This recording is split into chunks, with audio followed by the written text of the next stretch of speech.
Hello. The Divine Code reading for September 27th, pages 223 and 224. We're finishing up the chapter, Aspects of Idolatry from which Benefit is Allowed, and Nullification of Idols. Chapter 8, Topic 18.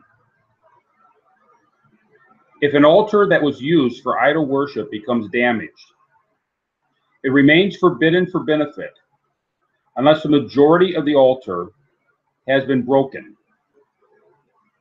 An idol's pedestal that became damaged may be used. What is the difference between a pedestal and an altar?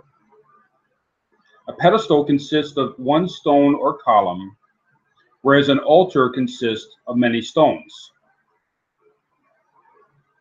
So we're being given the definition of what they're calling an altar and what they're calling a pedestal based upon the number of material being used. If it's one stone that's used, that's referred to as a pedestal. If many stones are being used, that's referred to as an altar. So if we destroy one stone, we've basically nullified the entire pedestal. But if we only destroy one stone of an altar, we've only destroyed one part of it. Therefore, a majority of the stone would have to be destroyed in order to nullify the composition.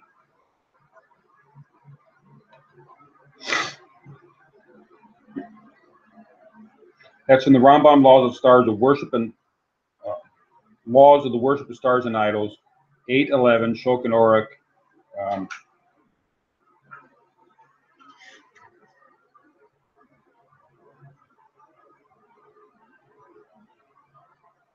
Uridea 146.8.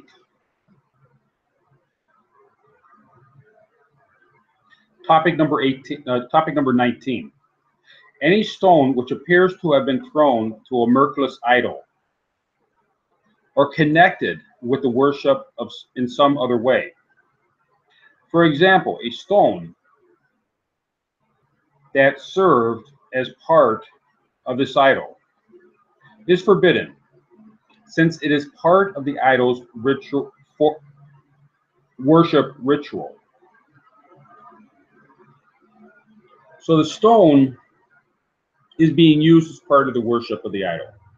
If some other object is being used as part of the worship of the idol, a libation, for example, is being poured at the altar, the libation itself becomes forbidden because it's part of the ritual. It's part of the worship ritual. And this will be discussed more in the next chapter. How can the status of stones being thrown at miraculous be nullified?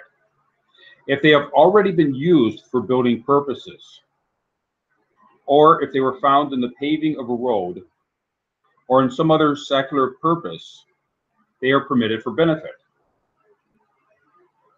So it's not saying that the stones can be used in paving, because that would mean we're taking a stone that is forbidden and using it in paving. But after the fact, it would be permitted for benefit.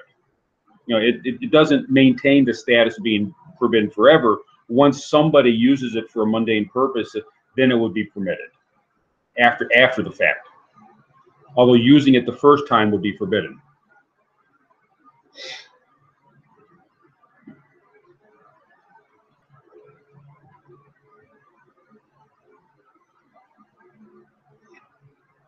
Rambam, it's in the Laws of the Stars and Worship and Idols, 811. And Tractate Avodah Zarah 51a, and Rambam, Laws of the Stars and Worship and Idols, Worship of Stars and Idols, 716, discusses the nullification of these items.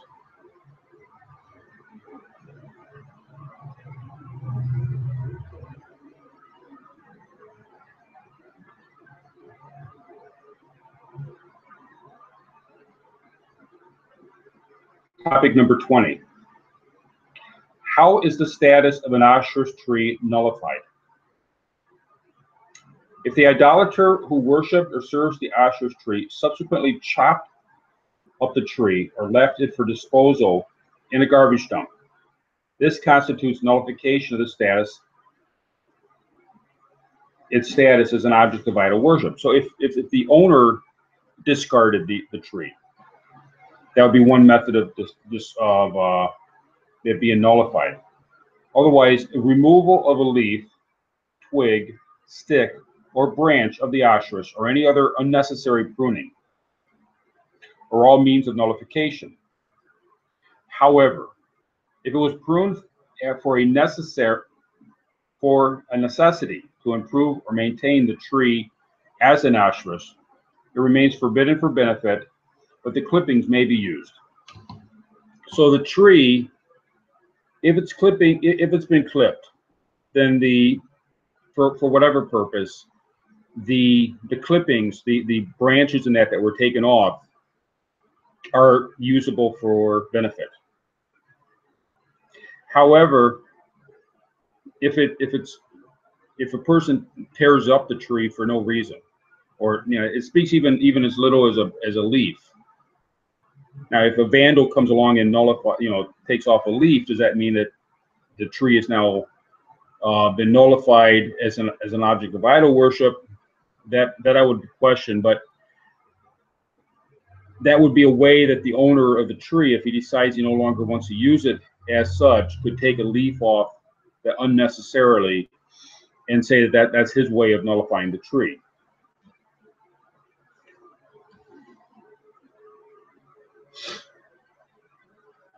Or if the tree becomes ownerless, if the worshipers ran away or something, and you want to nullify the tree, that would apparently be acceptable. Chapter 9. Objects offered to idols and decorations of idols. So this would go back to the question of an object that was offered to the idol. We're using, offering is a little bit different, a little bit stricter than just a regular object used in the ritual. It's something that was actually offered, so it's in a separate category. Also, decorations are typically a lesser category, but this apparently are the areas of nullification would be in a similar vein. Topic number 1. It is forbidden to derive any benefit from an animal that has been offered, meaning sacrificed or killed. See Or Shemeach on Rambam, Laws of the Stars of Worship and Idols, 7:3, that have been offered for an idol. Everything from the animal's carcass is forbidden to benefit from, even its excrement, bones, hooves, horns, and hide. Therefore, if there was a mark on the animal skin identifying it as coming from an animal that had been offered to an idol, then it is forbidden to derive any benefit from that skin. For example, such a mark could be a round hole that had been cut in the skin adjacent to the heart in order to remove the heart during an idolatrous sacrificial ritual. Any hides like this are forbidden for benefit, as is anything of a similar nature. Rambam, the Laws of Stars of Worship and Idols, 7:3. So it may be difficult to identify. If you go to a meat market, it'll be difficult to be able to identify if an animal had been used in a sacrificial, if it had been used for sacrifice and now they're selling the meat at a meat market. But if there's anything identifiable as such, any way it can be told. They give the example of the skin being cut around where the heart is as being an identifiable sign. Some ancient religions, such as the Aztecs, would take the heart out of their sacrifice offerings and leave the still beating heart up to its idol. And there's religions that would use, ancient idolatrous religions that would do this with animals. They would take the animal's heart out and use that as a sacrifice. In those religions, if the hide was identifiable, if I have the identifiable mark of, and it would vary according to location. I mean, if you have a location where this is not a ritual, then I can't imagine this being a concern, but there might be some other way of telling. You know, they do something to the animal that's a clear sign, then the carcass would be forbidden for benefit. It would become more difficult if there's not an identifiable sign, in which case, you know, hopefully government regulation and slaughterhouse policies and that would make it clear that we don't have to be concerned with it as long as we're buying it through government inspected channels. Otherwise it'd be hard to tell if we didn't have regulations, you know, protecting us.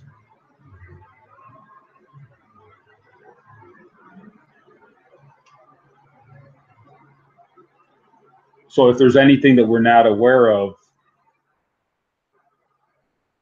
towards whatever the norm is for that society, if the norm is we expect the meat that's available through a butcher to be normal, not sacrificed meat, then we should be okay if that's the norm of the society. Likewise, wine poured out for a libation to an idol is an offering and is forbidden to drink or benefit from it.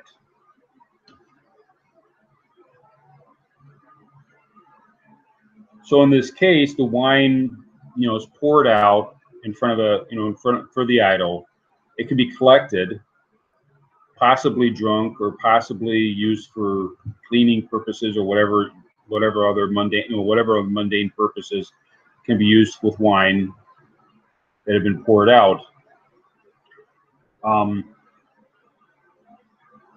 It'd be possible that it's being poured out in a clean stone receptacle, which could then be reused. Therefore, in situations where that might be the case, we have to be cautious and hopefully rely upon, again, government regulations. There's kosherous organizations that keep track of these things also, to assure that meat and beverages in that are handled in a proper manner. And we need to rely upon those things, those organizations and those regulations. Tractate of Idols are at 29b, Rambam, Stars of Worship and Idols 7:15, and the Laws of Forbidden Foods, chapter 11. Ramban on Tractate of Idols 59b in regard to Gentiles. Ramban holds that the prohibition against benefiting from an item offered to an idol is understood from two prohibitions. The general prohibition, the general prohibition of benefiting from all types of idol worship, as the Torah says in Deuteronomy 7:26, do not bring an abomination into your home. And B, the separate prohibition, Deuteronomy 13:18, nothing of that which is condemned may remain in your hand. As he explains in the Laws of Worship of Stars and Idols 7:2, there is also a separate prohibition for items offered to an idol from the verse Deuteronomy 32 verse 38. Where is their God, the fat of whose sacrifices they would eat? They would drink the wine of their libations. As explained in the Laws of Forbidden Foods 11:1 and Sefer HaMitzvot, Negative Commandment 25 and 194.